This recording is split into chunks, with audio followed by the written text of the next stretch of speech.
Bom dia para todos e todas, bom dia pessoal do Facebook, bom dia pessoal do YouTube, bom dia pessoal do Spotify. Eu e a Irene estamos aqui nesse domingo 40 graus, nesse domingo 40 graus, muito quente para todos, mas que seja um dia caloroso também no sentido emocional, afetivo para todos. Esse é o canal Teologia Pé no Chão, vocês já conhecem, transmitindo pelo YouTube, pelo Facebook, depois o áudio vai para o Spotify. Nós fazemos 2 transmissões por semana, uma às sextas-feiras, que agora acabou de entrar em recesso, só retomaremos no próximo ano com pequenos cursos curtos de aulas longas, né? Tem que ter muita paciência. E a segunda transmissão é essa que fazemos aos domingos, às 10 horas da manhã, exatamente agora, hoje é dia 12 de novembro, e estamos caminhando para o encerramento de um longo tema que meditamos ao longo do ano sobre igreja e reino de Deus. Esse curso de domingo são cursos longos, de aulas longas. E nesse ano optamos por trabalhar o tema da igreja e reino de Deus em Jesus Cristo. Então fizemos 8 aulas sobre o que Jesus falou sobre igreja e depois então começamos a meditar sobre o reino de Deus, sempre procurando estabelecer uma relação entre igreja e reino de Deus. Espero que ao longo do ano eu tenha conseguido pelo menos despertar em vocês uma curiosidade a respeito desse tema. A gente sabe muito sobre igreja e pouco sobre reino de Deus. Por outro lado, Jesus falou pouco sobre igreja e muito sobre reino de Deus. Então tem uma desproporção aí que nós precisamos corrigir. A partir de agosto, a gente começou a apresentar alguns problemas em relação a esse tema. Se o reino de Deus é espiritual, se o reino de Deus toca a nossa vida inteira, ou põe os pés no chão, né?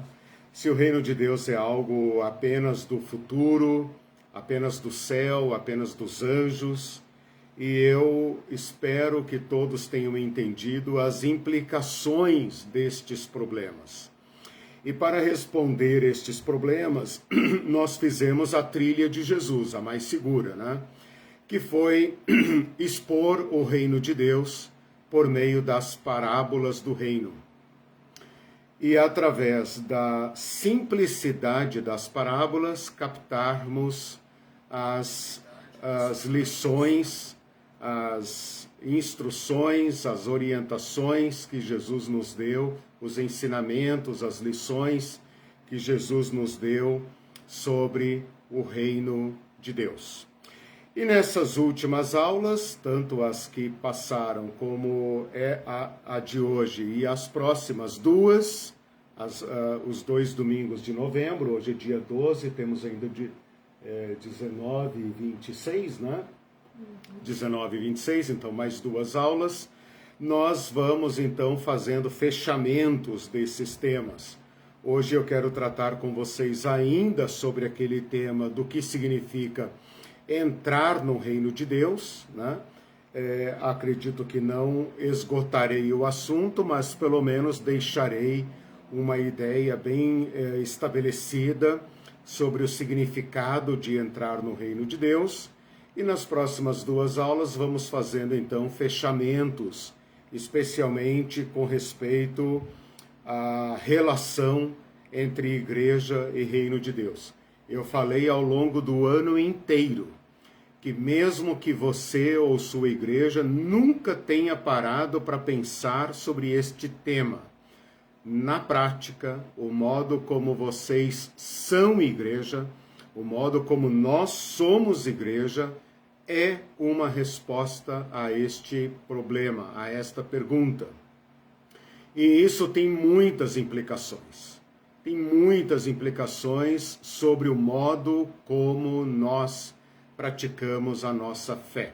Se alguém tinha alguma dúvida sobre isso, basta olhar a intensa participação dos grandes líderes evangélicos na política nacional, na política de um modo geral do nosso país nos últimos 10 anos. Né?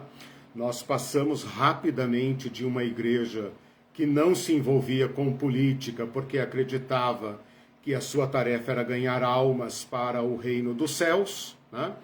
E passamos rapidamente dessa posição para uma igreja que quer estabelecer o reino de Deus aqui na marra, né? Na marra para evangélicos e banir, quem sabe cercar com muros, né? Quem não aderir à marra esse reino de Deus, né? Então, eu espero que ao longo desse ano vocês tenham entendido, é claro que eu não pretendo esgotar o tema, mas vocês tenham entendido o tamanho do problema, né? E que problemas complexos não se resolvem com abordagem simples. Então, estou eu aqui, né, Don Quixote da teologia, palmilhando aqui junto com a minha Sancha, né? Não Janja, Sancha, Pança, não, Pança não, desculpa, pegou mal, nossa, meu Deus, falar ao vivo é terrível, né? Junto com a minha fiel escudeira, né? Fazendo esse trabalho de obrigar os cristãos a pensarem, enquanto nós mesmos agitamos a nossa cabeça para pensar a nossa fé, porque nós queremos ser fiéis a Jesus nesse mundo cão, né? Em que as coisas só pioram, né? Agora vem aí a guerra Israel-Palestina para cortar os cristãos ao meio e mostrar quem é quem está ao lado de quem, né? Quem aderiu à violência e quem aderiu à mensagem do amai vossos inimigos, né? Para que não haja mais inimigos, obviamente. Bom, feita essa introdução, eu peço ainda que curtam e compartilhem. Hoje nós chegamos à marca histórica de 940 inscrições, entre indas e vindas, né? Inscrições e desinscrições, chegamos a 940, um recorde absoluto, né?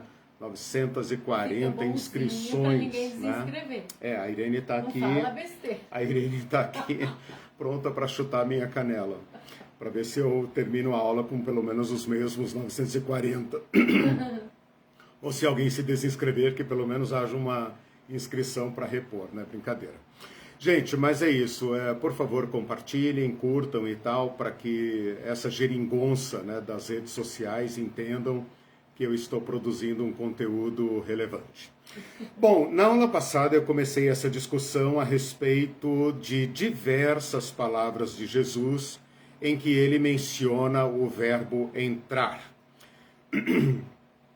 Entrar no reino de Deus ou não entrar no reino de Deus. E aí eu demonstrei para vocês que o verbo entrar, tanto em grego como em português, tem pelo menos dois sentidos. Um sentido básico, um sentido literal, digamos assim, que é deslocar-se de fora para dentro, deslocar-se no espaço, mas não apenas isso, da exterioridade para a interioridade, como, por exemplo, entrar numa casa, né? Entrar numa casa. E um segundo sentido, que é o sentido de adesão, o sentido de começar a participar de, começar a fazer parte, como, por exemplo, quando nós falamos entrar numa família. Ora, uma família, tudo bem, uma pequena família mora numa casa, mas quando a gente se refere a uma parentela, né? A uma família no sentido macro, né?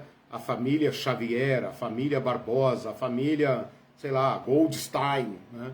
A família, nesse sentido de um conjunto de parentescos de diversos níveis e graus, né? Ela não é, obviamente, um espaço geográfico, ela é uma sociedade com regras próprias, né? Com uma cultura própria, com uma história própria, né? Embora ela esteja espalhada no tempo e no espaço. e mesmo assim você entra numa família. Então, esse sentido de aderir, de entrar por participação, é o sentido que eu estou propondo para a gente entender esses textos do Evangelho. Pode parecer uma distinção simples, mas vocês devem perceber que nós estamos cortando fora a noção de reino de Deus como sendo um espaço geográfico definido. Muitos cristãos confundem suas igrejas com o reino de Deus, de modo que entrar numa igreja é equação com entrar no reino de Deus. Isso porque nós temos as ideias equivocadas de que o reino de Deus é uma realidade física, portanto é minha igreja, é meu endereço, na rua tal, número tal, na cidade tal. Ou então nós criamos esta coisa do espaço espiritual. Então o reino de Deus está para além das nuvens, em algum lugar, e nós então entraremos lá no futuro, ou então após a morte, ou quando Jesus vier. Se nós afastamos esse sentido, a meu ver, equivocado, ou no mínimo limitado, nós ampliamos imensamente o sentido de reino de Deus e melhor, não apenas ampliamos, né? Melhor, nós conseguimos nos aproximar do sentido pretendido por Jesus Cristo. É isso que ele quis dizer, né? Se a gente compreender bem as palavras de Jesus. Então, nós devemos trabalhar, tanto na aula passada como na aula de hoje, com essa ideia de aderir a algo que nos é proposto. Nós não inventamos o reino de Deus. Eu não inventei, senão não seria reino de Deus, seria reino do Eliseu, né? O pastor fulano, a pastora ciclano, o apóstolo tal, ninguém inventou o reino de Deus. Senão é o reino dele, né? Assim como se fala o ministério dele, é o reino dele. O reino é iniciativa de Deus, é uma proposição de Deus. Ele é o criador da humanidade, ele é o único ser autoexistente e a proposição é dele para nosso benefício, não para benefício dele, para nosso benefício. E nós, então, mediante esta interpelação, mediante esta proposição, ou mediante este chamamento, aderimos.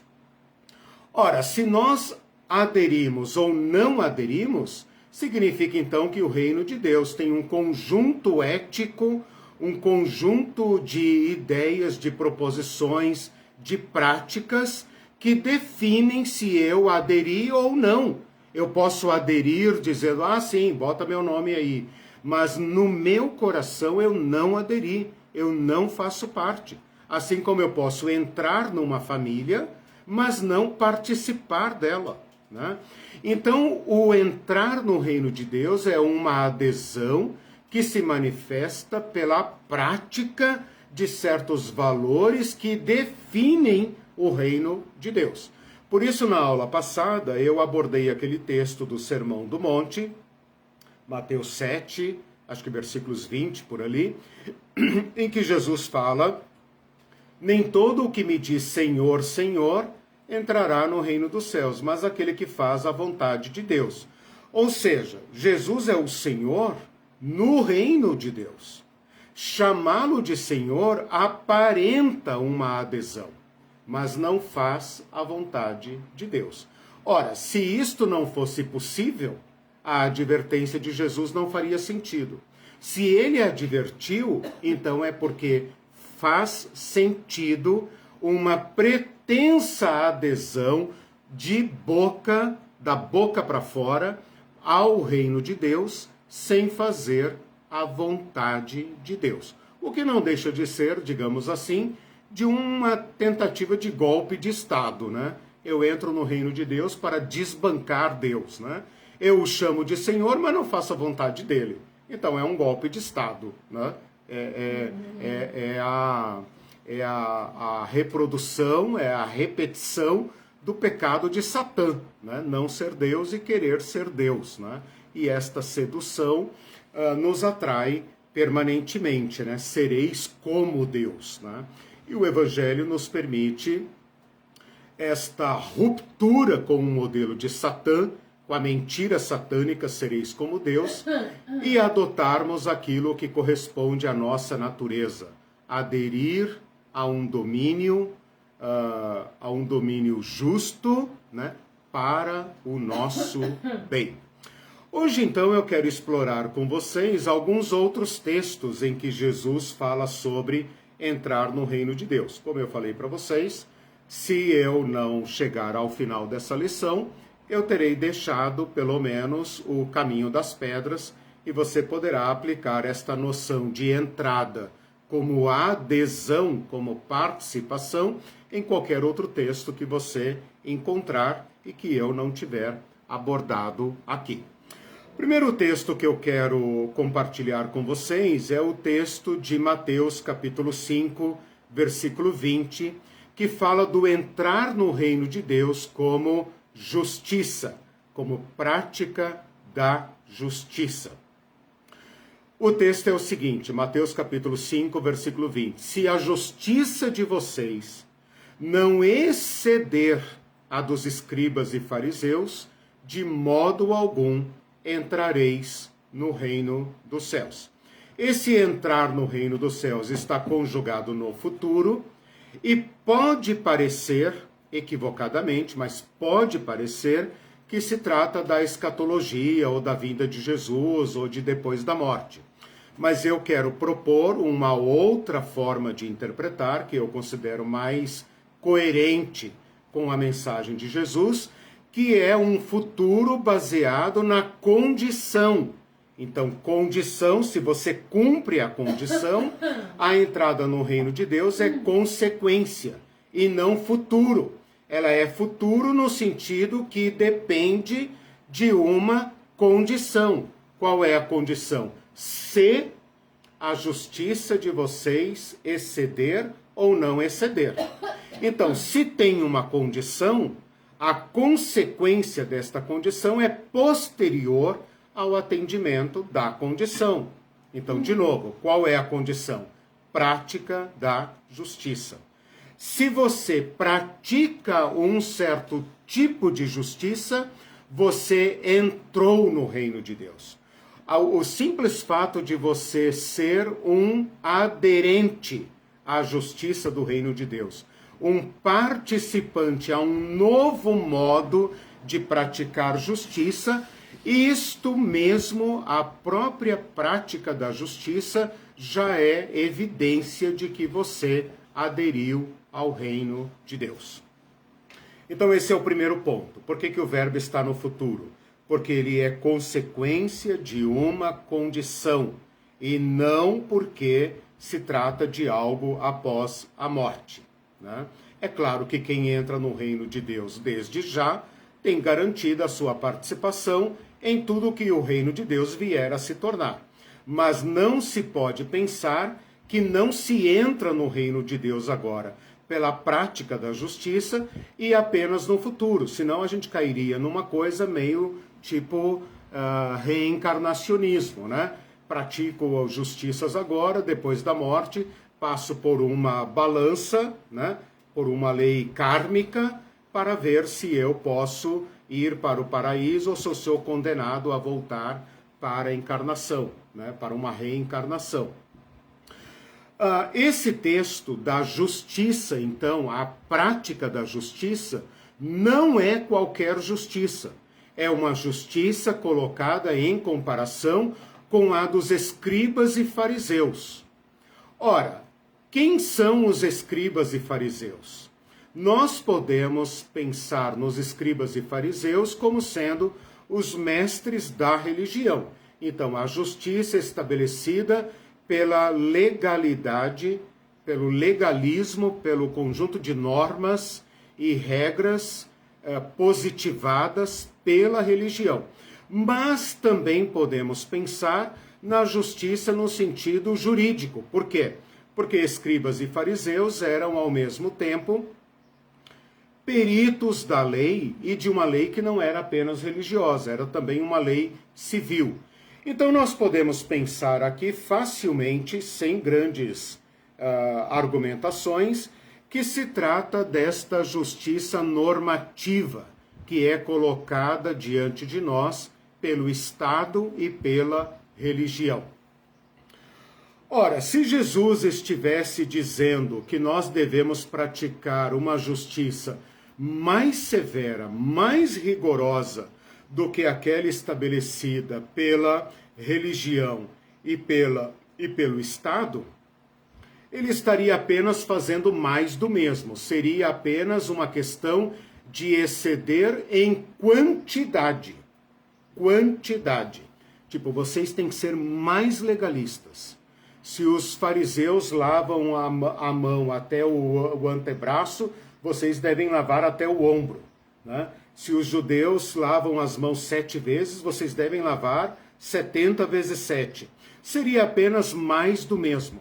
Se o fariseu era capaz de executar a viúva pela lei e tomar até a casa dela, então vocês poderiam ser mais rigorosos ainda e cobrar impostos até dos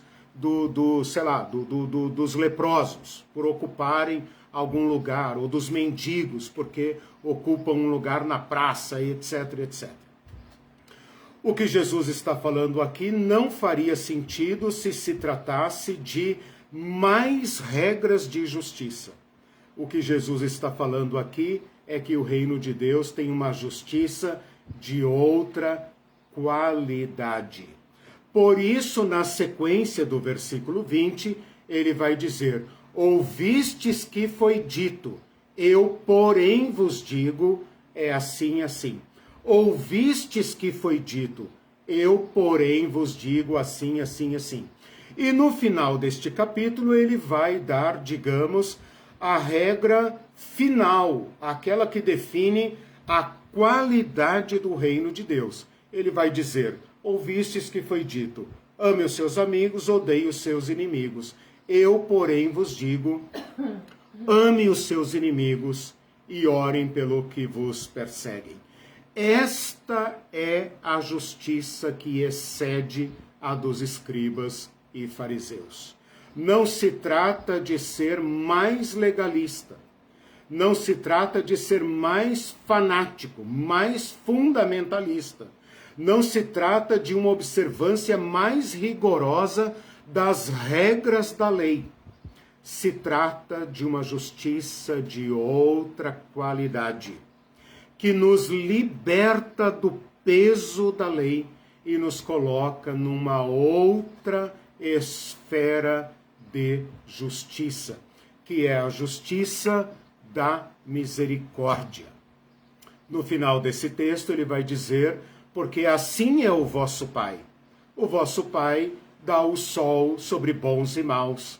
Ele dá a chuva sobre bons, justos e injustos. Assim vocês sejam perfeitos, como perfeito é o Pai de vocês. Na versão de Lucas, que eu não vou citar aqui agora, ele fala: sejam vocês misericordiosos, como misericordioso é o Pai de vocês que está nos céus.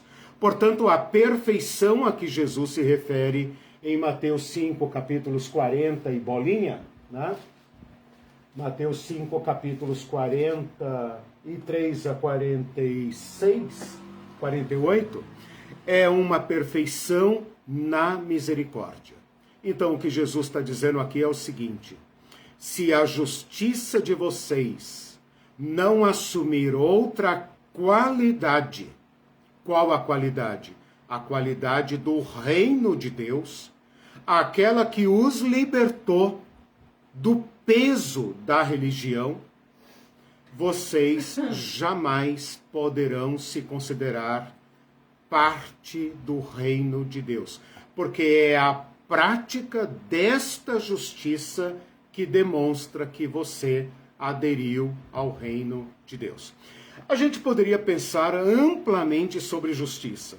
Não temos tempo, mas eu queria que a gente pensasse na justiça, não nesse conceito legal apenas, não no conceito moral apenas, porque a moralidade pode cometer suas barbaridades, seus horrores, e a história está repleta disto, né?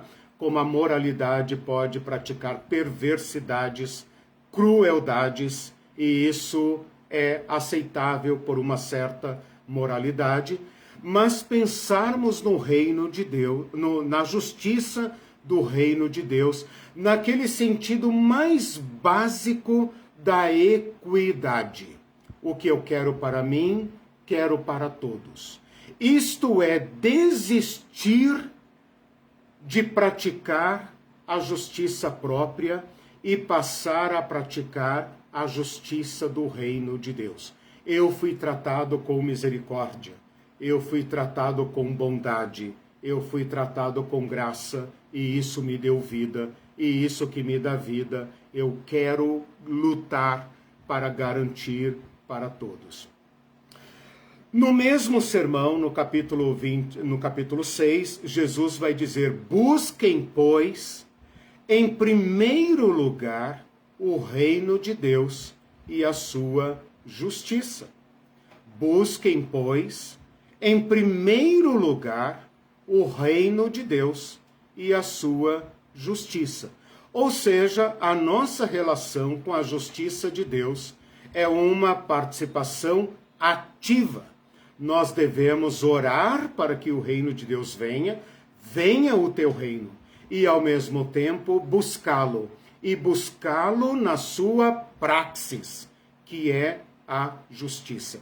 Então ninguém tem o direito de falar em reino de Deus se não fizer uma conversão mental para a justiça como definida por Jesus Cristo. Paulo também vai dizer, num outro contexto, em Romanos 14, que o reino de Deus não é comida nem bebida.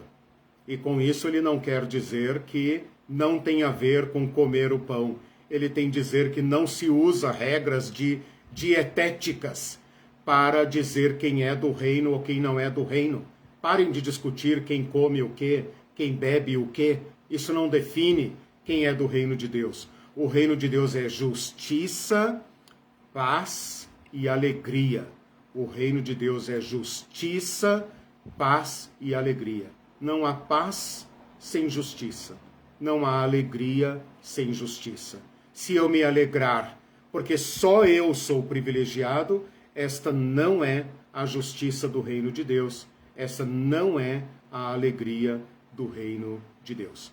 Então, por esta primeira palavra de Jesus, a prática de relações justas, em que os homens querem para as mulheres a mesma coisa que querem para si, em que nós queremos para as crianças pobres o mesmo que queremos para as ricas, em que queremos para os negros o mesmo que queremos para os brancos, em que queremos para os pobres o mesmo que queremos para a classe média, em que queremos as mesmas condições sociais para todos. Esta é uma evidência de adesão e de participação na justiça. Se nós cercarmos aqui o que nós chamamos de reino de Deus e nos alegrarmos aqui dentro deste pacotinho que nós chamamos reino de Deus e nos alegrarmos porque somos privilegiados, este não é o reino de Deus. Chame do que quiser. Então, o que este primeiro texto está dizendo é o seguinte: a prática de relações justas, de opiniões justas, de decisões justas, de práticas justas. Diga o Estado o que quiser. Há leis injustas, há leis justas, mas há leis injustas. Há leis justas que não pegam, porque nós, a sociedade, não as aceitamos. São apenas letra bonita da Constituição ou do Código Civil, ou do ECA, ou do Estatuto não sei das quantas. Mas nossa sociedade não adere. Nós cristãos, se queremos nos vincular ao reino de Deus, temos que ser reconhecidos por práticas justas. De qual justiça você está falando? Da justiça do reino de Deus. Se nós não aderirmos a esta justiça, nós nos excluímos do reino de Deus. E nós nos privamos dos benefícios do reino de Deus, ou da própria justiça de Deus. Nós só existimos porque Deus praticou para conosco um tipo de justiça. Se ele tivesse executado a justiça da lei, todos nós teríamos perecidos. Portanto, na nossa própria razão de existir, no simples fato de falarmos sobre Jesus Cristo, nós já somos beneficiários de uma outra justiça, a justiça do reino de Deus. Bem-aventurados todos aqueles que têm fome e sede dessa justiça, porque foram fartos dela e então podem praticá-la. Eu sempre li desde que me converti, há muitos séculos atrás, Romanos 14, 17, o reino de Deus é justiça, paz e alegria no Espírito Santo. A paz a gente entende melhor, e alegria no Espírito Santo também, mas justiça para mim sempre foi uma coisa vaga. Por quê? Porque eu pensava dentro daquela estrutura apenas de igreja. Quando você diz que eu quero mesmo para mim e para as outras pessoas, e todos esses exemplos que você citou, né? Eu quero para os brancos e para os negros a mesma coisa, quero para os pobres e para os ricos, isso amplia muito o sentido, né? E faz mais sentido essa ideia de justiça, né? Pelo menos para mim, eu não sei para quem está ouvindo, porque fica muito complicado entender o que é justiça dentro das quatro paredes da igreja. Talvez, eu não sei se eu pensava que dizia respeito mais à justiça em relação ao Estado? A morte de Cristo, a justiça de Deus, no sentido de, Jesus pagou a justiça, no sentido espiritual só, entende? Não sei. É o que eu falei aqui. Vago pra mim, Você tocou num ponto importante. Primeiro, a justiça de Deus em Cristo e aquilo que nós chamamos de justificação é o ponto de partida. Sem justificação, sem essa nova justiça de Deus, não há reino. Pelo menos não no que toca a nós. A abertura do reino de Deus para nós se deu por um ato de justiça de Deus e Cristo. Né? Agora, isso que você está falando me chama a atenção pelo seguinte: nós podemos pensar na igreja com seu conjunto de regras e nós podemos pensar no Estado. De qualquer forma, a implicação, isso que você chamou de vago, é o seguinte, é que não implica a minha adesão. Isso. Não implica a minha adesão. A gente pensa na justiça, nós cidadãos modernos, a gente pensa na justiça como uma coisa dos tribunais. Isso. Justiça é uma coisa que o poder judiciário pratica, a polícia, etc. Eles praticam. Eu posso fazer tudo que a lei não proíbe, não é? Princípio da legalidade. Posso fazer tudo que a lei não proíbe. Eu sou livre. Então eu posso criticar, o Estado é injusto, o Estado é corrupto, eu posso tacar pedra em todo mundo e eu me considero isento. Na igreja a mesma coisa. Ontem nós falamos sobre isso no nosso estudo. Você tem um checklist de certas regras morais que os crentes, ou o espírita, ou o católico, ou o islã, qualquer religião tem que praticar, e dentro daquele regramento, né, você está ok ou não está ok. Esse modo de pensar que Jesus está colocando aqui tem a ver com minha adesão pessoal à justiça. Eu me reconheço como sendo beneficiário da justiça do reino de Deus. Isso me deu um novo sentido, uma nova maneira de pensar, né? E isso me torna um aderente, um praticante da justiça. Por isso que em Lucas, Jesus vai dizer, sejam vocês misericordiosos, como misericordioso é o Pai de vocês. Quem não pratica misericórdia não alcança misericórdia. E o reino de Deus é misericórdia. Sim.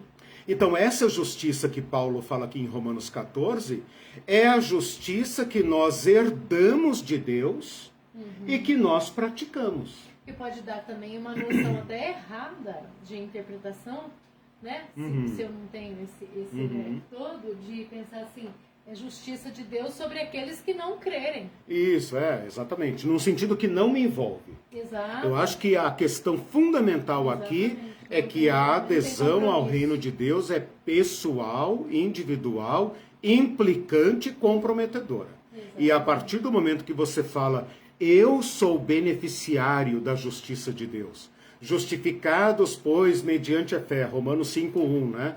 Texto fundamental para os protestantes evangélicos e agora também para os católicos, né? Justificados, pois, mediante a fé, por meio de Jesus Cristo, temos acesso a esta graça. E nós vivemos desta graça. E temos que ser praticantes da justiça.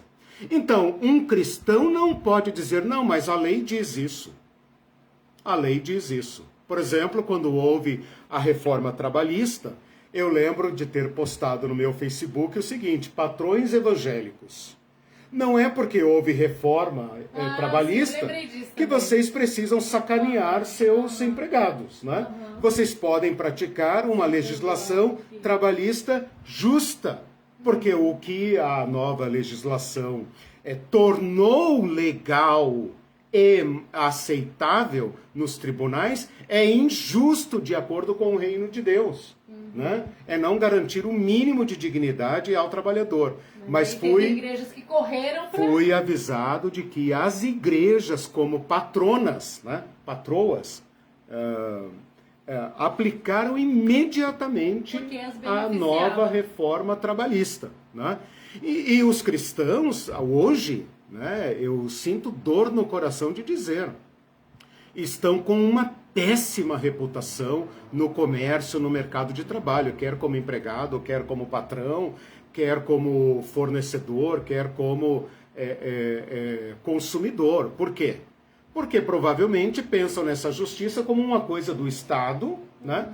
Ou como uma coisa meramente moral, de aparência, e ele próprio não aderiu a um modo de relações justas. Busquem em primeiro lugar o reino de Deus e sua justiça. E aí eu não sei se eu devo dizer, não sei se eu devo, não devo, não devo. Mas o final, tudo bem, talvez eu perca os 3. No final desse texto diz assim, e estas coisas vos serão acrescentadas. E a crentaiada pensa que se eles forem na igreja e cumprirem as regras da igreja, Deus vai dar casa na praia, etc, etc. Quando está dizendo o texto que a prática da justiça do reino de Deus é que trará a satisfação de todas aquelas coisas. Porque todo mundo praticando vai gerar isso. Não, as pessoas acham que se eles buscarem o reino de Deus, que eles acham que é a igreja deles, e as regras da igreja deles, sejam de usos e costumes, de comer, não comer, etc, etc, eles acham que eles fazem isso e Deus vai dar para ele tudo o que eles imaginam. Né? Tudo que eles gostariam. Quando o texto está dizendo, busquem, pois, em primeiro lugar o reino de Deus e a justiça do reino de Deus. Esta justiça garantirá a vocês a satisfação de todas estas coisas. Ou seja, nós, como comunidade cristã, temos tudo para vivermos de modo justo. Se nós praticarmos a justiça do reino de Deus. O que os crentes fazem? Transformam as regras do mercado em teologia. Teologia da prosperidade. Né? E fazem o pobre ser culpado da sua própria pobreza. E assim o matam 2 vezes. Né? Mamon dá a primeira facada, né? E a igreja dá o golpe de misericórdia e fala, você é um derrotado, você é um desgraçado, você deve ter cometido algum pecado, alguma coisa você fez. porque você então não consegue, de Deus, a vontade de Deus e tal, né? O porque reino de daí a Deus é vontade de futuro. Deus- não, e também a vontade de Deus que eu seja rico e Isso, você seja é pobre. meritocracia, Deus né? decidiu assim. Seja um bom pobre, etc. Não reclame, lá no céu você vai entrar nas ruas de ouro. Então, gente, é muito lixo para jogar fora, né? É muito lixo para jogar. O Silvio Javala comentou assim, a igreja joga o reino e a justiça de Deus lá para o céu, que é isso que você acabou de falar, para legitimar a sua avareza e ganância. Perfeito, porque daí não é algo que rege as minhas relações aqui e agora. Não rege o modo como eu contrato, como eu trabalho, como eu consumo, como eu forneço, como eu me comporto. Não rege nada, é apenas algo do futuro, né? Por isso que eu falei que é um certo tipo de doutrina kardecista, né? Tipo, faz aqui o que, né? Aliás, o kardecista vai levar mais a sério, né? Porque ele sabe que a prática das suas, a sua prática diária que vai determinar se ele entra no paraíso ou não, né? Os cristãos acham que eles já estão garantidos por salvação eterna, por predestinação. Então é o pior dos mundos, né? Independe, né? Desvincula o cristão da prática da justiça. Então, homens e mulheres que me ouvem, de qualquer idade, de qualquer classe, de qualquer, aderir a um novo modo de justiça. Ouviram o que foi dito na religião de vocês, na igreja de vocês, no nosso estado, na nossa municipalidade, no nosso órgão de trabalho, nosso local de trabalho, etc, etc. Ouvistes que foi dito. Eu, porém, vos digo, se vocês praticarem isso, vocês já estão no reino de Deus. Por quê? Seguem uma nova norma, né? Fazem além, fazem diferente, né? Priorizam outros valores, né? Pessoas valem mais do que coisa, né? Vulneráveis valem mais do que os que estão privilegiados, né? Então, uma série de valores que o reino de Deus coloca para nós. Vamos para um segundo texto que também é arrasador, né? Que é o texto que eu já estudei aqui com vocês no início do ano, lá nas primeiras aulas de Mateus 18. Se alguém tiver coragem, paciência, tempo e tal, dê uma recordada lá nas primeiras aulas, que é a humildade. Eu falei da prática da justiça, agora eu vou falar da humildade. E o texto está em Mateus 18:3. Eu estava falando que eu estudei com vocês o texto de Mateus 18, acho que umas 2 ou 3 aulas sobre Mateus 18, desculpem. Em que ele fala assim, olha: em verdade vos digo que se vocês não se converterem e não se tornarem como crianças, de modo algum entrarão no reino dos céus. A versão de Marcos e de Lucas diz: quem não receber o reino de Deus como uma criança, de modo nenhum entrará nele. Bom, meus irmãos, nós sabemos a diferença óbvia entre uma criança e um adulto, a vulnerabilidade de uma criança como vítima da sociedade, vítima da violência, continua sendo vítima. Nós estamos vivendo o século XXI e as crianças continuam sendo vítimas, infelizmente, preferenciais da violência da nossa sociedade. Mas no contexto de Jesus é muito mais grave, porque a criança ocupava um local igual ou abaixo da do escravo. Então, quando Jesus pega essa criança, coloca entre os discípulos, que estavam discutindo qual deles era o maior, Jesus pega o que estava disponível ali. Poderia ter pego uma mulher, poderia ter pego um escravo, mas ele olhou em volta e pensou: quem aqui é o menor na escala de valores dessa sociedade?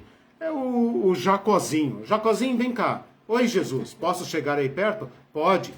Tá cheio de homem aqui e tal, né? Criança não pode chegar. Não, vem cá, Jacozinho. Bota ele no meio e diz em verdade digo a vocês, que se vocês não mudarem a cabeça e não assumirem o lugar do menor, de modo algum entrarão no reino de Deus. Esse entrar no reino de Deus, de novo, está no futuro, como consequência da condição, se não se converterem. Não tem a ver com o céu, não tem a ver com o além-túmulo, não tem a ver com o apocalipse. Tem a ver com agora, converter-se e extinguir a hierarquia social.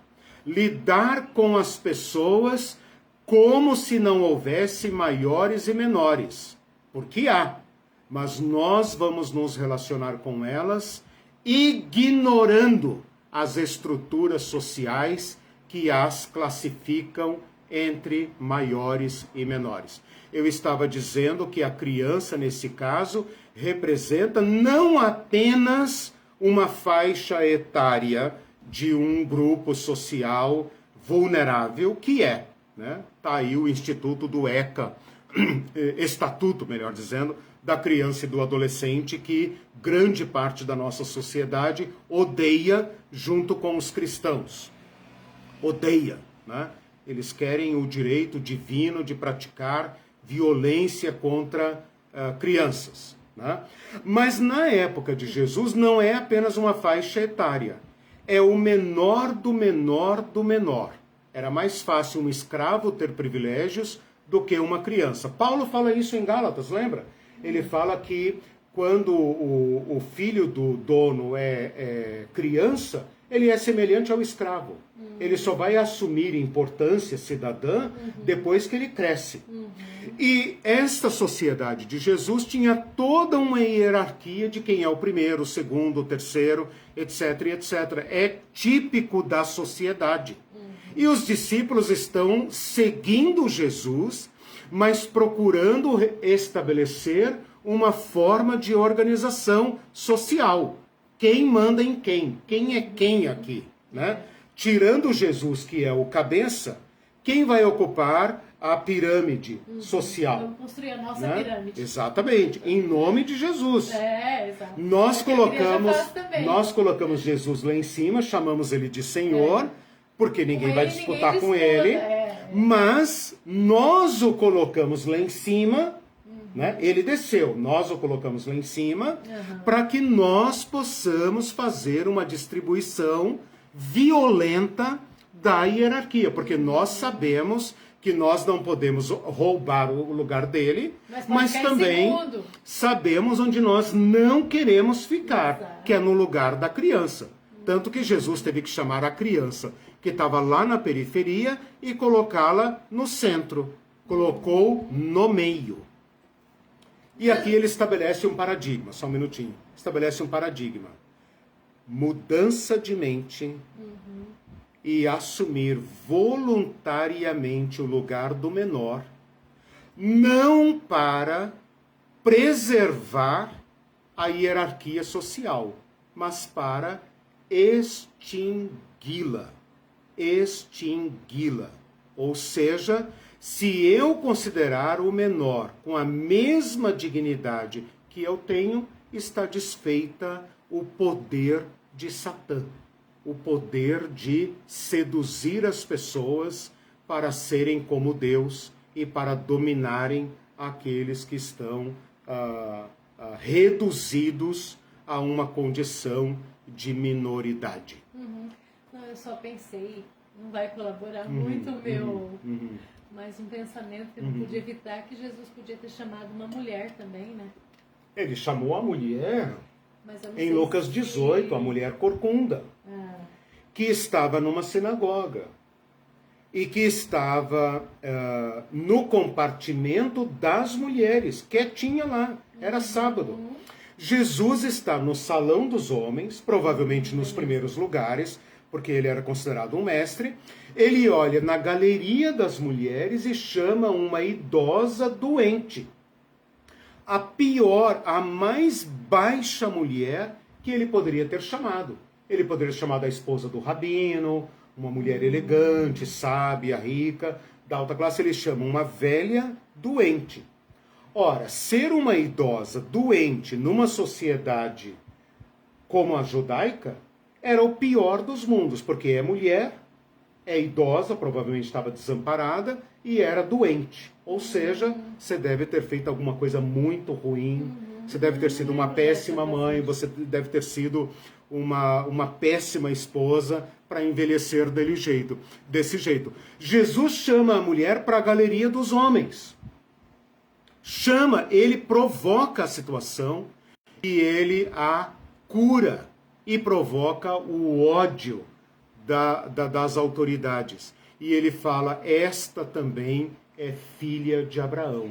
Ou seja, colocou a mulher, né, uma mulher idosa e doente, face a face com o patriarca, que é símbolo da nossa fé. Ou seja, se uma criança pode se colocar diante de Jesus, se uma mulher pode ser chamada filha de Abraão, acabou, tipo assim, o que vocês estão fazendo com essas divisórias aí então na sinagoga? Ele está falando, tirem essa porcaria daqui se vocês querem ser reino de Deus. Sim, mas não conseguem atribuir a eles o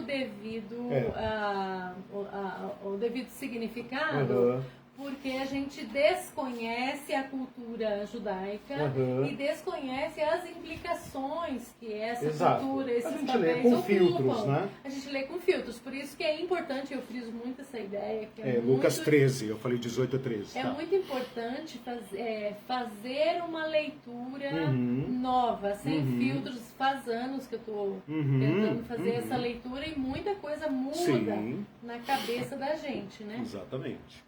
Então, irmãos, aqui está um outro critério. Se o primeiro critério é prática da justiça, no segundo critério, humildade. Vocês devem saber que a humildade sempre foi uma característica repugnante para todas as sociedades e é repulsiva para a sociedade moderna. E basta ver o modo como nós usamos a palavra humilde. Quem transformou a palavra humilde ou humildade em virtude foi Jesus Cristo. E não tem como ser cristão sem ser humilde como Cristo. Não como a sociedade pensa. A sociedade, quando quer se referir a uma pessoa sem importância, uma pessoa desqualificada, uma pessoa sem cultura, sem dinheiro, sem status, sem classe, sem nada, ele fala uma pessoa humilde. Apareceu no meu portão uma pessoa bem humilde, uma senhora humilde, uma criança humilde, um idoso humilde. Essa é a definição nietzschiana de humildade, né? É a definição pós-moderna, é a definição filosófica de humildade. A definição cristã de humildade não é essa. A definição cristã de humildade é o seguinte: fulana, você é só um ser humano. E é isto que basta. Nisto está o seu valor. Ontem a gente estava numa meditação, uma meditação do nosso grupo, né, da Igreja Liberta. A gente estava meditando sobre Colossenses 2, sobre regras da comunidade cristã. E uma das nossas irmãs, né, a Aildes, que está aí, então vou citar o nome dela, ela disse, a cada aula dessa eu me torno mais humanizada, eu saio daqui com a minha humanidade fortalecida. Olha que lindo. E eu pensei, que maravilhoso que nós pensemos na palavra de Deus como algo que nos humaniza. Né? E não diviniza, humaniza. E esta palavra não descola da realidade, né? Não sai levitando, né? Não, sai pensando, né? Como ela nos disse, né? Sai pensando com mais firmeza nos valores da dignidade humana, sai fortalecida para combater as injustiças, não tendo medo do sofrimento que isso causa, né? De falar de amor numa sociedade odienta, né, querida Aildinha? É isso, né? Então, veja, quando você fala de humanizar, de humanidade, nós estamos falando de humus. E segundo a nossa fé, nós fomos feitos da terra. E o que nos ergue da terra, porque nós viemos da terra e voltaremos para a terra. Viemos do pó e iremos para o pó. Vamos virar elementos químicos da natureza, adubo. O que nos ergue do pó da terra é a vida que nos faz ser o que somos. E esta vida e este pó da terra é o que temos em comum, até com os animais que também vieram da terra e voltam para a terra, né? Seu DNA é feito dos mesmos elementos que os nossos. Então, o que é que foi implantado na nossa mente? Que vírus é esse que foi implantado na nossa mente que nos faz construir uma pirâmide social em que alguém feito do pó da terra, que tem o mesmo fôlego que eu, ocupa um lugar aqui em cima, e outro aqui, e outro aqui, e outro aqui, e outro aqui, por causa da cor da pele, por causa do gênero, por causa da condição social, por causa dos títulos, por causa das posses e tudo mais. Quem colocou esta mentira satânica para rodar na nossa mente? Jesus está dizendo, mudem a mente. Vocês são iguais. Então, o modo de vocês destruírem, de vocês enfrentarem esse império de Satã, é colocar o menor no meio. Uma marca do reino de Deus. Um critério para a gente julgar nossas comunidades. Quem ocupa o centro da nossa comunidade? Quem recebe a maior parte dos nossos recursos? Quem ocupa o centro das nossas atenções? São os privilegiados, os grandes? Os ungidos? Ou são os vulneráveis, os fracos, os idosos, os doentes, os desamparados, os solitários, os excluídos? Onde nós manifestamos esta justiça e esta humildade? Não precisa dizer mais nada. Então, a prática da humildade é uma evidência de que nós entramos no reino de Deus. Isso é tão nítido como se fosse uma fronteira física. Por isso que Jesus falou que o caminho é estreito, a porta é estreita. Porque quem em sã consciência, ocupando lugares superiores, vai em prejuízo próprio, entre aspas, em prejuízo próprio, assumir o lugar do menor. Ontem eu ouvi uma entrevista famosa, tá rolando aí na internet, depois até posto ali, se eu me lembrar, do Júlio Lancelotti. A gente menciona o Júlio Lancelotti porque ele tem visibilidade. E ele dizendo que alguém perguntou para ele qual é a sua perspectiva. Qual é a sua perspectiva? Ele falou, a minha perspectiva é o fracasso. É o fracasso. Porque nesse sistema de coisas, eu só posso pensar em fracasso. Porque se eu vencer nesse estado de coisas que está aí, é porque eu aderi a ele, é porque esse sistema me venceu. Né? Então aí está o exemplo de um homem que poderia ocupar lugares altamente honoríficos, né? E optou por abrir a porta estreita e unir-se ao lixo social da nossa sociedade. Ou seja, o mamon que rege a nossa sociedade produz resíduos.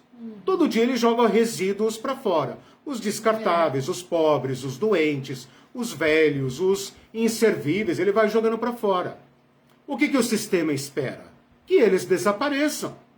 Que eles não ocupem nem a parte de baixo da ponte da metrópole de São Paulo, porque estraga o visual. Coloca pedra pra e vai o padreco lá, o padrezinho, Júlio Lancelotti, com a sua marretinha, né, com seus 70 anos lá, com a sua marretinha, quebrar as pedras para dizer, não, esse lugar aqui serve de moradia para os pobres.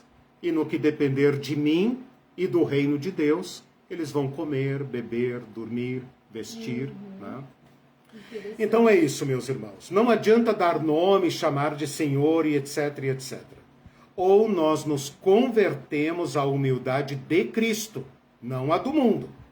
Ou nós nos convertemos à humildade de Cristo, ou nós não entramos no reino de Deus. Eu gostei de um comentário aqui, não sei se é seu, acho que não é estação, acho que é teu, que diz, mudança radical de valores sociais. Sim. Aí diz, não significa assumir o lugar da classe baixa para manter a pirâmide social, mas para abolir a própria lógica da pirâmide e hierarquia entre pessoas. Exatamente. Isso é muito bem, esse pensamento é meu, obrigado. Fiquei orgulhoso do... Fiquei vaidoso com o meu pensamento. Não, fiquei vaidoso com o meu pensamento sobre humildade, né? Bacana isso. Eu vou te dar uma... não dê, porque se a gente usar, né? Não dá. Mas isso daí é importante pelo seguinte, todos nós sabemos o que os cristãos fizeram e são incitados a fazer. É entrar nesse sistema hierárquico, né? Ir para o porão, para o lugar de baixo, especialmente os cristãos, os monges, né? Essa turma que aparenta sinais de humildade na roupa, etc, etc.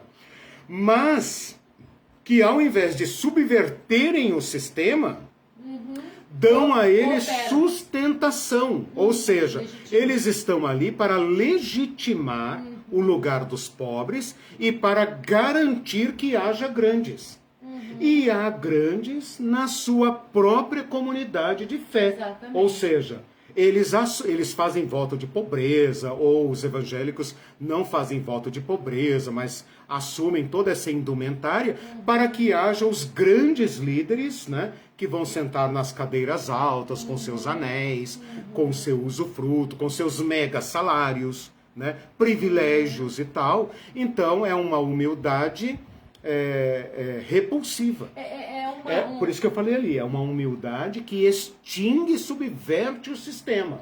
Porque se eu tratar o menor com a mesma dignidade que eu tenho, eu não posso reconhecer a ninguém outro uma dignidade maior do que esta única dignidade que nos humaniza.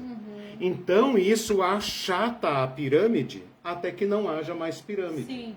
É isso. E você pode restringir as igrejas, você citou esses exemplos, essas pessoas podem restringir a ritos.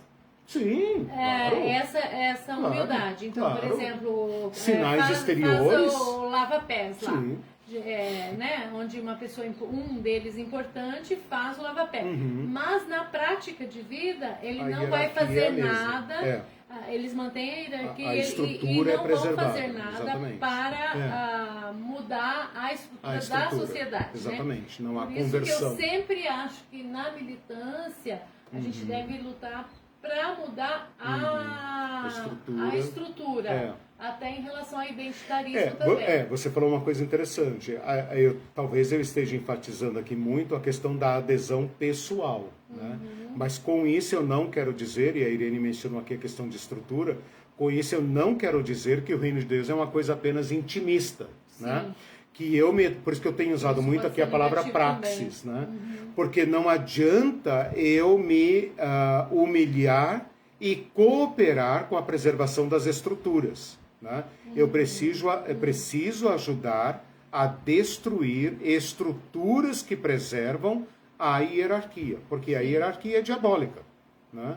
Toda hierarquia é diabólica. As pessoas não gostam que eu falo isso, porque hierarquia vem de hieros arque, que é o governo do sagrado, e eles acham que Deus é a ponta da pirâmide. Né? A hierarquia é diabólica, simples assim. Pelos seus frutos você conhece. Toda hierarquia produz exclusão e violência. É isso. E isso não é do reino de Deus. Por isso Jesus fala aqui numa afirmação solene. Em verdade vos digo, se vocês não fizerem... Lá no texto anterior, eu falei Eu falei do ouvistes que foi dito, eu porém vos digo. Aqui também tem uma afirmação de autoridade solene de Jesus. Em verdade vos digo. Eu falei numa aula de sexta-feira recente, não sei se todos sabem, que esta expressão em verdade, em grego, ela é uma transliteração do hebraico. Então, em grego, ela está em hebraico. E ela significa amém. E eu falei que Jesus é a única pessoa da história da humanidade que começou afirmações com a palavra amém. É uma autoridade incomparável. Ninguém nunca fez isso. Ninguém nunca colocou o ponto final no início da frase. Só Jesus fez isso. Amém, eu vos digo. E em alguns lugares ele fala, amém, amém, eu vos digo. Né? Então é uma forma sui generis. Tanto que a Bíblia preservou, né? Só que ao invés de manter o amém, ela traduziu como em verdade. Não deixa de ser uma tradução solene. O Elton fez um comentário aqui que ele diz o seguinte: no mesmo sentido da fala do Padre Júlio, Pedro Casaldali disse sobre sua missão como bispo no meio dos pobres e explorados pelo latifúndio. Somos combatentes derrotados de uma causa invencível. Nossa, combatentes derrotados de uma causa invencível. Nossa, que frase que só ele só alguém aqui que... o Evangelho, né? O Evangelho, mas eu não sei, eu entendi como causa invencível talvez a questão do capitalismo. Não. Invencível no sentido de que a causa do Evangelho não se vence. Nós podemos ser... ninguém vencerá o Evangelho. Ninguém vencerá o Evangelho. Pelo menos eu entendi assim. Elton, se quiser esclarecer. Ele falou o Evangelho. Eu sim, não entendi então, assim. é invencível. Nós podemos ser derrotados. Como Jesus foi derrotado, irmãos? Mas o Evangelho não é derrotado. Tipo, nós somos Jesus, morto na cruz e sepultado, estava totalmente derrotado. E é da sua derrota perante o mundo que nasce a nossa vitória. Então, o que nós estamos falando aqui é de balançar as estruturas. É uma conversão muito radical. Por isso que ali eu coloquei mudança radical de valores. Né? Porque todos nós estamos encaixados nesta pirâmide. Nós nascemos nessa pirâmide. Quando nós nascemos, nossos pais já ocupavam um lugar nessa pirâmide social. Pode ser que eu e vocês tenhamos galgado alguns degraus para cima, outros caíram, né? Os pais tinham uma boa condição financeira, mas eles caíram um pouquinho, estão lutando. O fato é que neste reino de Satã, nesse reino das trevas, todos nós estamos encaixados na pirâmide. E não tem como negar isto.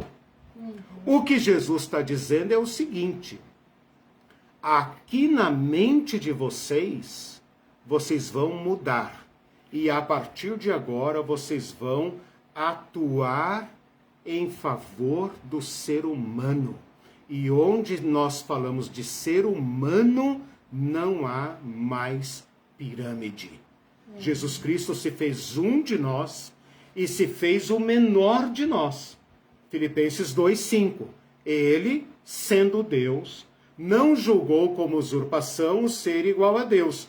Antes se esvaziou, assumiu a forma de servo, assumiu a forma do menor de nós. Então, quem quer colocar Cristo lá em cima são os poderosos. Porque se Cristo está lá em cima, então eu posso ocupar o segundo, o terceiro, o quarto, o quinto lugar. O 10º não. O 10º fica para os leigos, né? Para a massa ignorante. Não vou, né? E isso, meus irmãos, faz parte da formação clerical.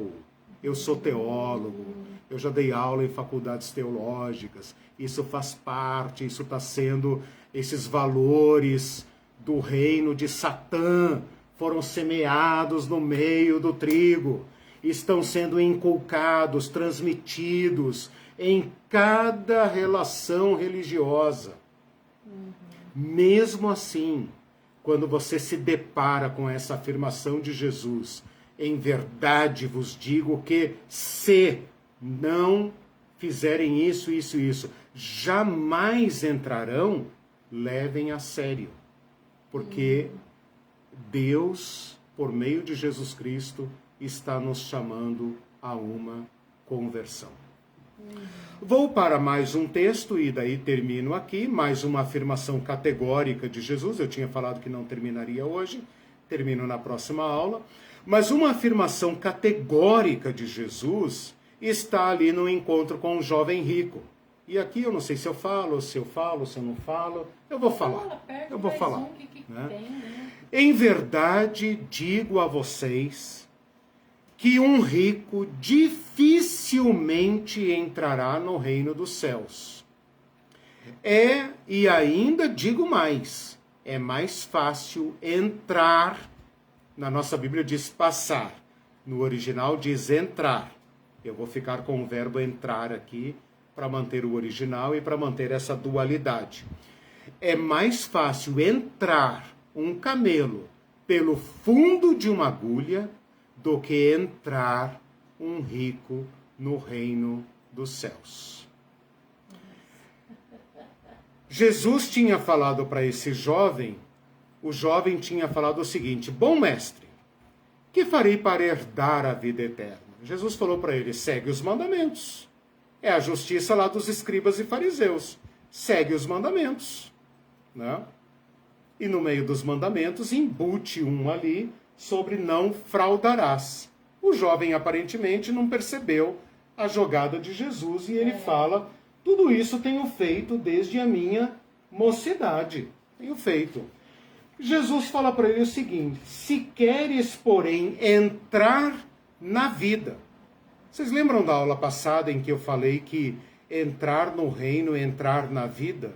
Entrar no reino, entrar na vida. Ou seja, a prática da religião dava a ele um certo andamento, mas não lhe garantia acesso à vida. Se queres, porém, entrar na vida, guarda os mandamentos.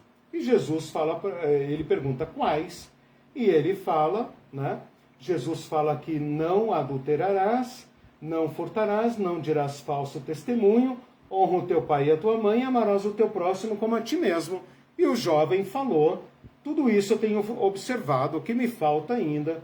E Jesus fala: se queres ser perfeito, vai, vende os teus bens, dê aos pobres e terás um tesouro no céu. Depois vem e segue-me. O jovem se retirou triste. E na sequência, Jesus então vai falar isso não para o jovem rico, mas para os discípulos. Em verdade, digo a vocês que dificilmente um rico entrará no reino dos céus. Aqui tem uma certa ironia, né? Porque depois ele fala: é mais fácil um camelo entrar pelo fundo de uma agulha do que entrar um rico no reino de Deus.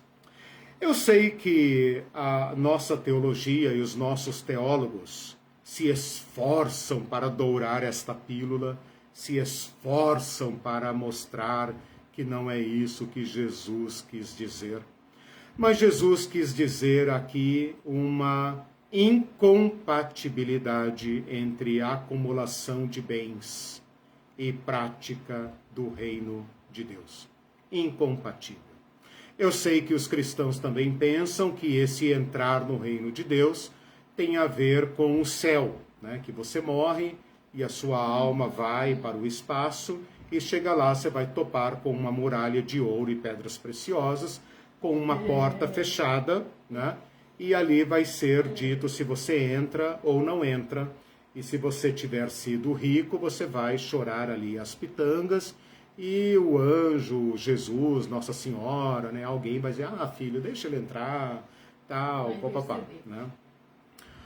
O que o texto está dizendo é algo muito diferente. O que o texto está dizendo é que o reino de Deus está aqui, que o reino de Deus tem um novo critério de organização social, que eu chamei de justiça e humildade, e que esta praxis repele a acumulação de bens, porque a acumulação de bens é o fator fundante, essencial da hierarquia. É pela acumulação de bens que nós classificamos quem é quem, né? Você pode ser o que for, tem que ter dinheiro, né? Ou outros tipos de capital, como nós criamos na sociedade moderna, como capital cultural, capital intelectual, né? Por isso é tão importante fazer mestrado, doutorado e etc. E usar tudo isso, né? Nada contra querer estudar, pelo contrário, eu estudei, estudo e continuo estudando, não tem nada a ver com isso. Mas transformar esta acumulação em critério de organização social e de legitimação da injustiça. Toda a acumulação é injusta. Toda a acumulação é injusta. E isto impede a adesão ou a participação no reino de Deus. O que Jesus está dizendo aqui é o seguinte, que a nossa adesão ao reino de Deus, que a nossa participação no reino de Deus, depende de uma conversão, de uma mudança de mentalidade na relação com os bens. Que nós devemos repensar o modo como nós fornecemos e consumimos, produzimos e consumimos, e nossos valores. Se a gente voltar ao Sermão do Monte, Jesus falou, ninguém pode servir dois senhores, porque ou amará um e odiará o outro, ou vice-versa, não podem servir a Deus e a Mamon. Vocês sabem que a palavra mamon é uma palavra esquisitíssima, é uma palavra sem tradução, é uma palavra inexata, que Jesus poderia ter citado trocentos deuses, deuses aqui é o que não faltava, que ele poderia ter invocado deuses do panteão grego, romano, sírio, babilônico, egípcio, deuses é o que não faltava. E Jesus praticamente inventa este nome, ele tira lá do aramaico, uma palavra que as melhores traduções, aproximando, diz que significa riquezas, né? Riquezas, bens de um modo geral, ou como nós diríamos hoje, capital, né? O capital, os bens, a acumulação de bens, e transforma esta palavra numa divindade. Transforma essa palavra numa divindade. E depois disso, aí as pessoas falam que Mamon era um demônio, que não sei o quê, tem até as figuras de Mamon e etc. Mas tudo isso é derivado das palavras de Jesus, não é fonte da palavra de Jesus. Ora, meus irmãos, Jesus tocou no centro dos nossos afetos, a acumulação de bens. Nós precisamos acumular para garantir a nossa subsistência, o nosso bem maior, que é a nossa vida. E este encontro de Jesus com um jovem rico é como um machado que deve nos cortar desse sistema de acumulação e nos introduzir num novo sistema, o sistema que eu tenho chamado de generosidade. Generosidade. Generosidade é uma palavra que significa amor ao gênero humano. Amor ao humano, né?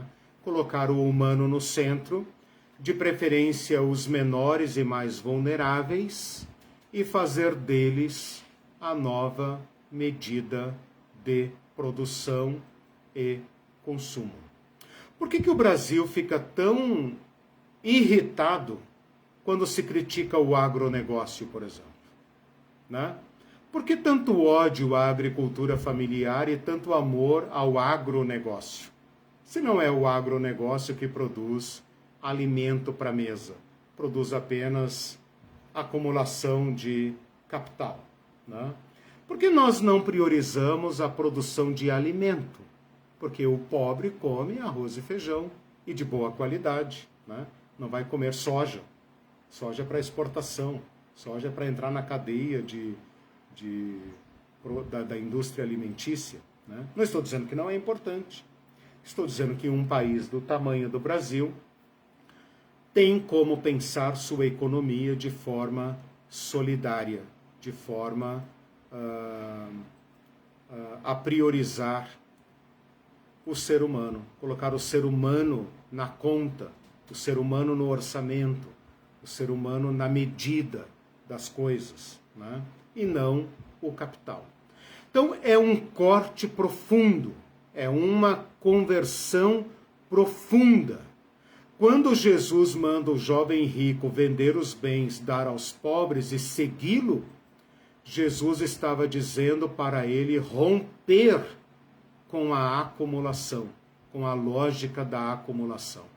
Esse rapazinho se julgava o modelo de obediência à lei de Moisés.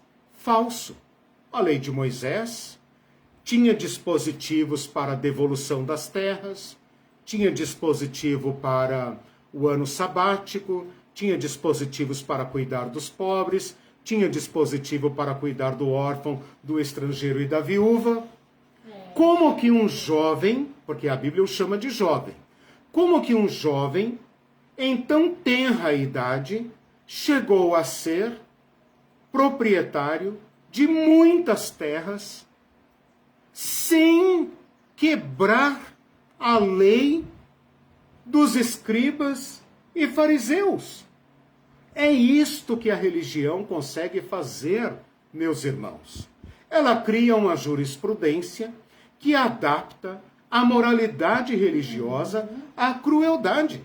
Esse jovem comparece diante de Jesus e fala: bom mestre, eu sigo outros mestres e eles me louvam, eles me têm como modelo, como exemplar. E eu vim aqui, né, desfilar meu orgulho religioso para ver aí se tem alguma coisinha aí que esteja me escapando, quem sabe. E Jesus fala: você está bem. Ele é aprovado por Jesus também. Né? Isso, exato, para continuar pavoneando, né?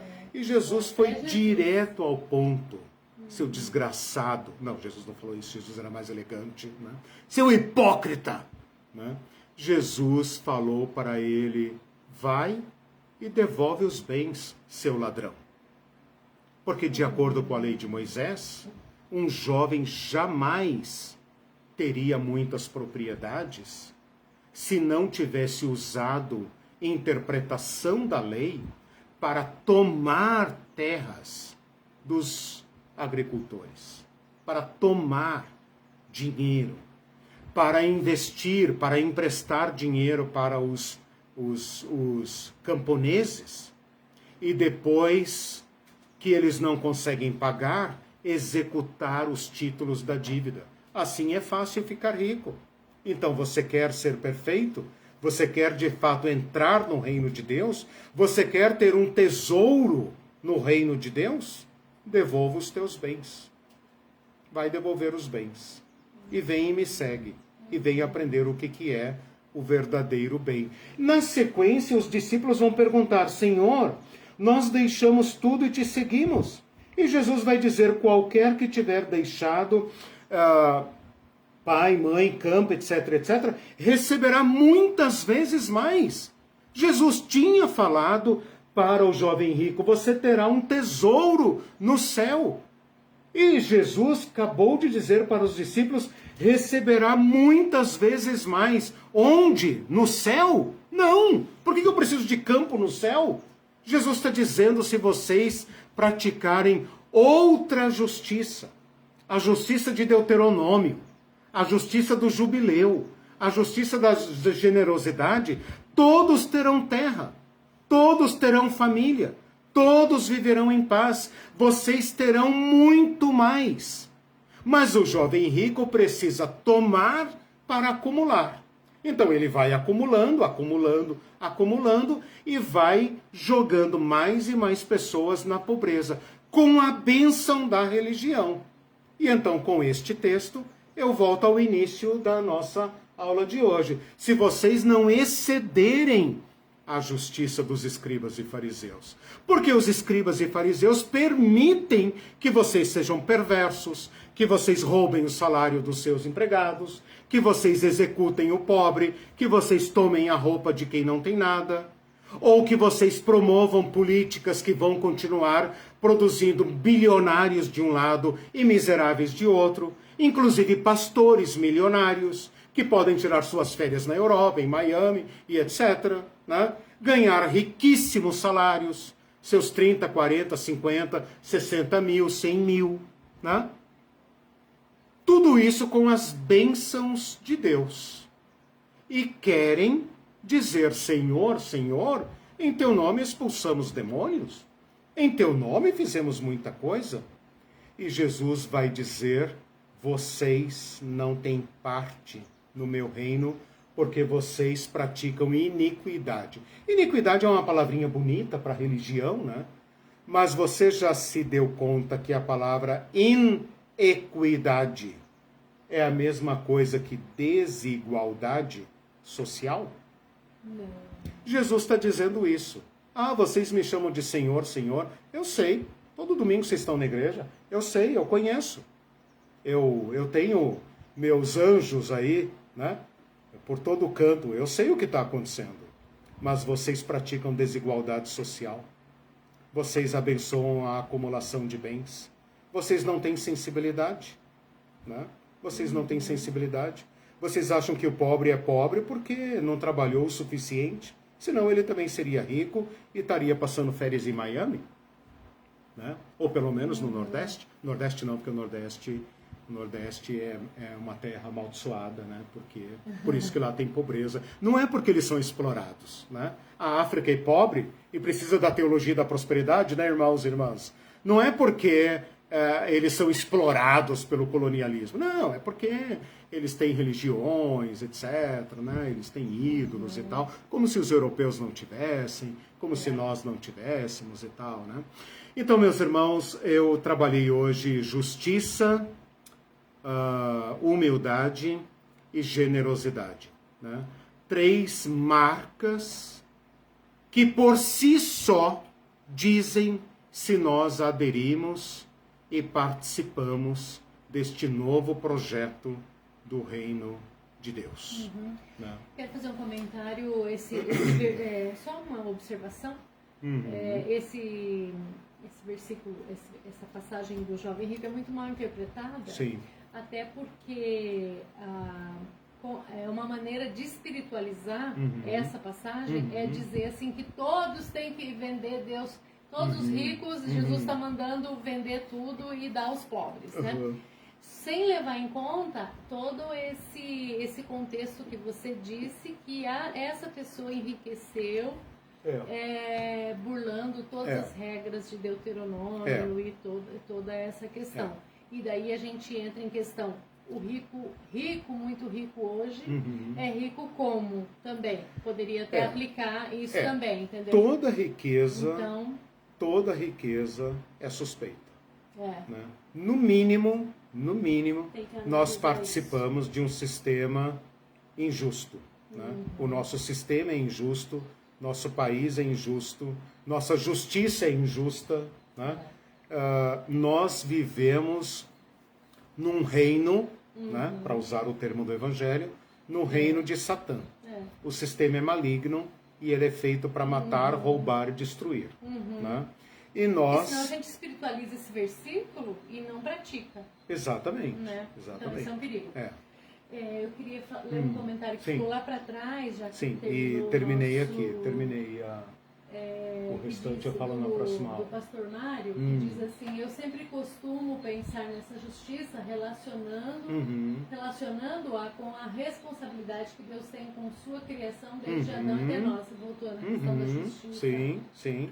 Né? Deixa eu ver, tem mais um comentário. Envolve tudo isso, envolve todas as relações. Bem lembrado, os cristãos não costumam ser sensíveis aos gemidos da criação.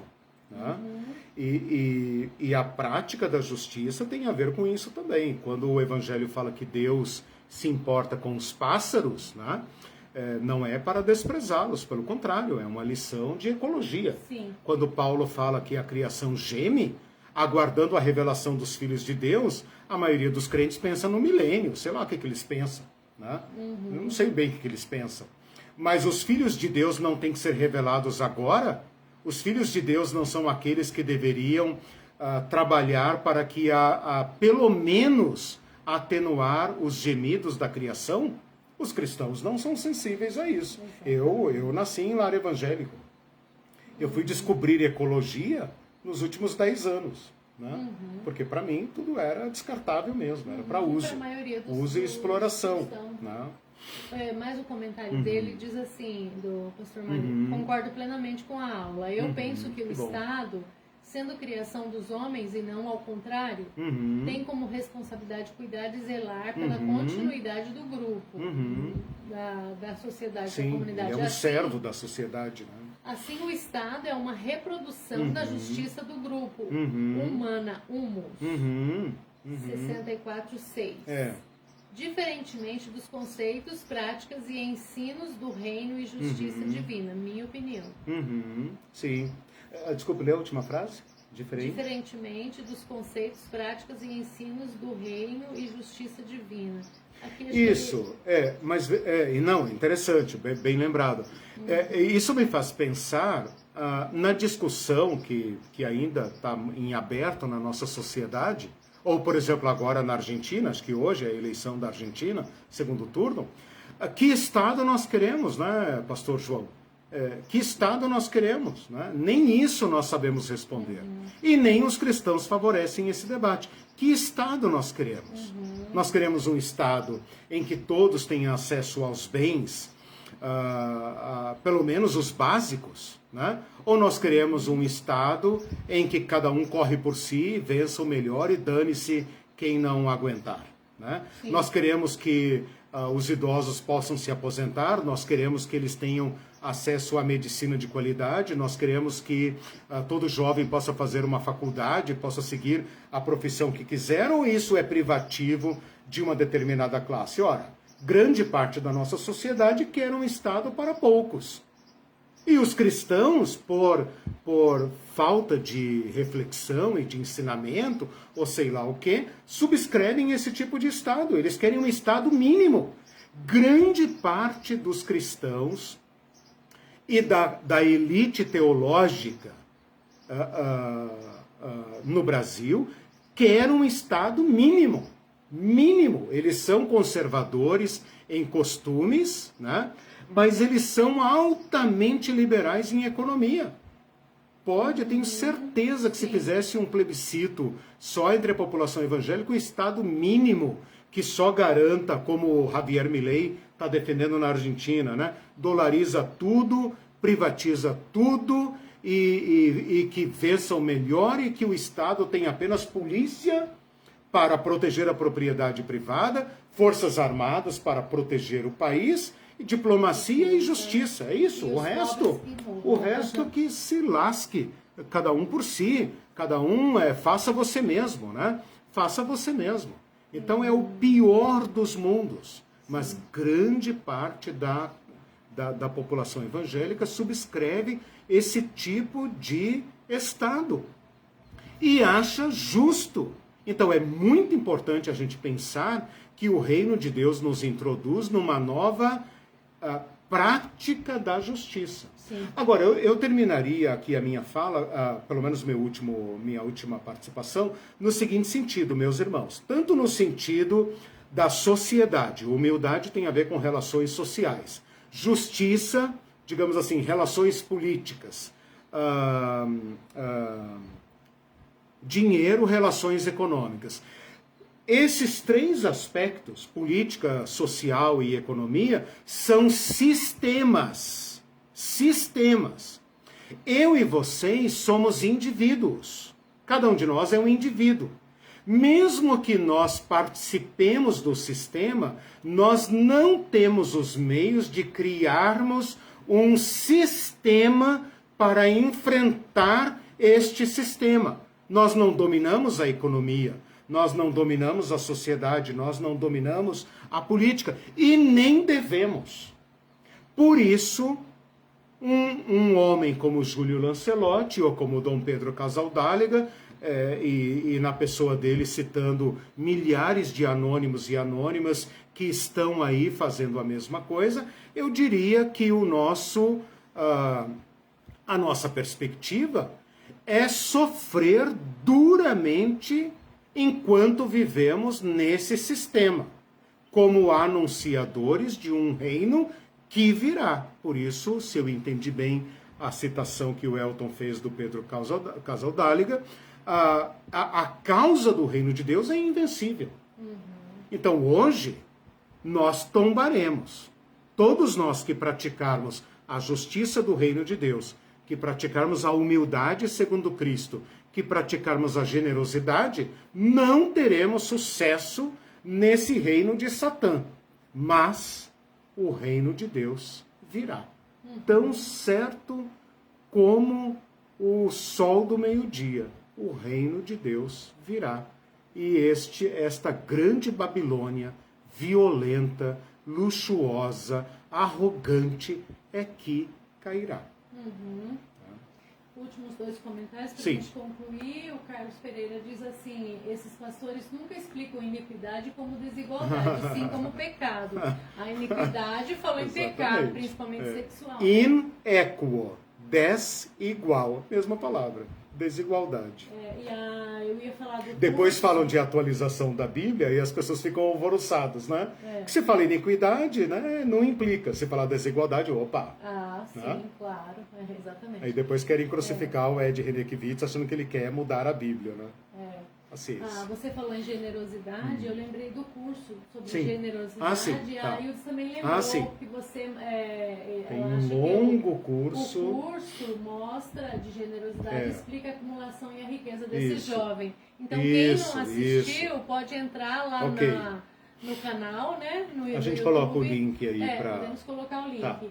E lá, gente, tem quantos vídeos no canal? Tá mais de 40, uns 45, 40. Só desse curso?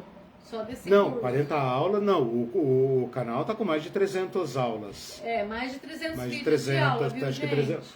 De hoje acho que é 330. Vocês vão ficar a vida inteira assistindo, porque são todas longas. Isso, vamos terminar então para não ficar longo demais. Gente, nos vemos no domingo. Bom domingo para vocês. Deus abençoe. Tchau, tchau.